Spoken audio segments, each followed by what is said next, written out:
ശിക്ഷ അനുഭവിച്ച് 10 വർഷമെങ്കിലും അകത്ത് കിടക്കും. Hello guys, welcome back to my channel. Philip Mampad ചെയ്ത തെറ്റിന്റെ ഗൗരവത്തെക്കുറിച്ചും അദ്ദേഹത്തിന് കിട്ടാൻ പോകുന്ന ശിക്ഷയെക്കുറിച്ചും ഒരു റിട്ടയർഡ് പോലീസ് ഓഫീസർ പറയുന്ന കുറച്ച് കാര്യങ്ങളുണ്ട്. നമുക്കത് നോക്കാം. വീഡിയോയിലേക്ക് പോകുന്നതിന് മുമ്പ് മറക്കാതെ ഈ ചാനൽ ഒന്ന് സബ്സ്ക്രൈബ് ചെയ്യുക. നമുക്ക് വീഡിയോയിലേക്ക് പോകാം. തന്റെ ക്ലാസിന് ഡിമാൻഡ് കൂടിയപ്പം SI രാജിവെച്ച് ആ തൊഴിലോട്ട് മുന്നോട്ട് പോയി. സോഷ്യൽ ഇൻഫ്ലുവൻസർ ആയിട്ട് പേരും പെരുമയുള്ള ആളാണ്.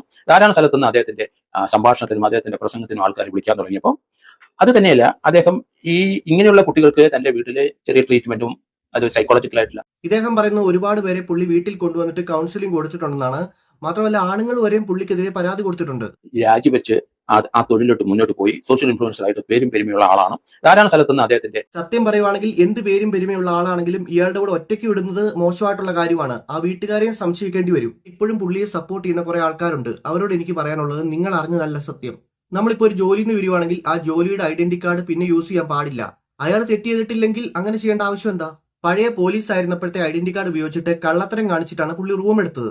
അത്രയും വലിയ ഉടായിപ്പാണ് പുള്ളി കാണിച്ചത്. ഇപ്പോൾ ഓരോ അപ്ഡേറ്റ് നിങ്ങളുടെ മുന്നിലേക്ക് കൊണ്ടുവരുമ്പോഴത്തേനും നിങ്ങൾ പറയുന്ന യൂട്യൂബേഴ്സിനെ ബാൻ ചെയ്യണം, അവർക്ക് കൊടുക്കുന്ന റവന്യൂ ഇല്ലാതാക്കണം, അങ്ങനെ കുറെ കാര്യങ്ങളൊക്കെ നിങ്ങൾ പറയുന്നുണ്ട്. സോഷ്യൽ മീഡിയ ഉള്ളതുകൊണ്ട് ഇങ്ങനെയുള്ള ആളുകളുടെ റിയൽ ഫേസ് പുറത്തു വരുന്നു. അതുകൊണ്ട് പലരും അവരിൽ നിന്ന് രക്ഷപ്പെടുന്നു ഫ്യൂച്ചറിൽ. അല്ലെങ്കിൽ നമ്മുടെ നിയമം അറിയാലോ, പൈസ കൊടുത്തിട്ടുണ്ടെങ്കിൽ ഏത് നിയമവും അറിയും. ഇവരുടെ മുഖമോ ഇവർ ചെയ്ത കാര്യമോ പബ്ലിക്കിലേക്ക് എത്തിയില്ലെങ്കിൽ വീണ്ടും പലരും ഇവരുടെ കെണിപ്പെടും. അത് 100% ഉറപ്പായിട്ടുള്ള കാര്യമാണ്.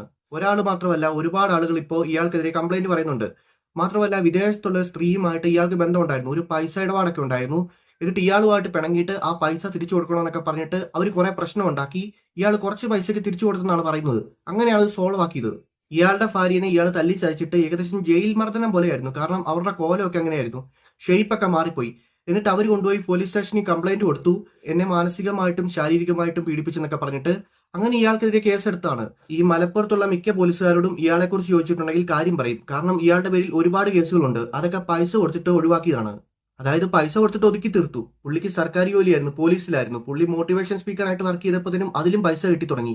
അങ്ങനെ പുള്ളിക്ക് മനസ്സിലായി സർക്കാർ ജോലിയെക്കാളും ലാഭം ഇതാണെന്ന്. കാരണം ഈ ചാരിറ്റി, മോട്ടിവേഷൻ, ഈ ഫീൽഡൊക്കെ നല്ല ഫീൽഡാണ്. കാരണം പൈസ ഉണ്ടാക്കാനായിട്ട്. കാരണം ഈ ചാരിറ്റിക്കൊക്കെ വീഴുന്ന പൈസയ്ക്ക് ടാക്സ് ഇല്ല. അത് ഏറ്റവും വലിയൊരു കാര്യമാണ്. കാരണം അതിന് ടാക്സ് അടയ്ക്കേണ്ട ആവശ്യമില്ല. നമ്മൾ ആർക്കെങ്കിലും ഒരു ചാരിറ്റി കൊടുക്കുന്ന പൈസയ്ക്ക് ടാക്സ് അടയ്ക്കേണ്ട ആവശ്യമില്ല. അങ്ങനെയും പൈസ വെട്ടിക്കുന്ന ആൾക്കാരുണ്ട്. ഇതുമായി ബന്ധപ്പെട്ട് മാതാപിതാക്കളുടെ മൊഴി എടുത്തിട്ടുണ്ട്. അവർ പറയുന്നത് എന്താണെന്ന് വെച്ചിട്ടുണ്ടെങ്കിൽ ഇയാൾ അവരുടെ വീട്ടിൽ ചെന്നിട്ട് മാപ്പ് പറഞ്ഞെന്നാണ്. അതായത് അമ്മയും വിളിച്ചോണ്ട് എന്നിട്ടാണ് മാപ്പ് പറഞ്ഞത്. അത് അവർ ഷൂട്ട് ചെയ്തതെന്നൊന്നും അറിയത്തില്ല. ഷൂട്ട് ചെയ്തിട്ടുണ്ടെങ്കിൽ പോലീസിനെ അത് ഏൽപ്പിച്ചാൽ മതി. ഇയാൾ പുഷ്പം പോലെ സത്യം പറയും. ഇതുവരെ ഇയാൾ സത്യം പറഞ്ഞിട്ടില്ല. എനിക്ക് സമൂഹത്തിൽ നല്ല നിലയും വിലയുള്ള ആളാണ്, ഞാൻ ഇങ്ങനൊന്നും ചെയ്യില്ല, എന്നെ ചുമ്മാ കൊടുക്കാൻ നോക്കരുതെന്നൊക്കെയാണ് ഇയാൾ പറയുന്നത്. പോലീസിന്റെ FIR റിപ്പോർട്ട് എങ്ങനെയാണെന്ന് വെച്ചിട്ടുണ്ടെങ്കിൽ ഇയാൾ ആരോടൊക്കെ തെറ്റ് ചെയ്തോ അവരുടെയൊക്കെ മൊഴിയൊക്കെ എടുത്തിട്ട് എല്ലാം കൂടെ കൂട്ടിച്ചേർത്തിട്ടാണ് FIR തയ്യാറാക്കിയിരിക്കുന്നത്. ഇയാൾ നല്ല രീതിയിൽ കുടുങ്ങി എന്നാണ് പറയുന്നത്. നമ്മൾ എന്തൊക്കെ തെറ്റ് ചെയ്താലും ദൈവം ഉണ്ടെങ്കിലും ഇല്ലെങ്കിലും കർമ്മ എന്ന് പറഞ്ഞൊരു സാധനമുണ്ട്. പലപ്പോഴും നമ്മൾ തെറ്റിയുമ്പോൾ നമ്മൾ രക്ഷപ്പെടും, പക്ഷെ ഒരിക്കൽ നമ്മൾ പിടിക്കപ്പെടും. അത് നല്ല രീതിയിലുള്ള ഒരു ലോക്കായിരിക്കും.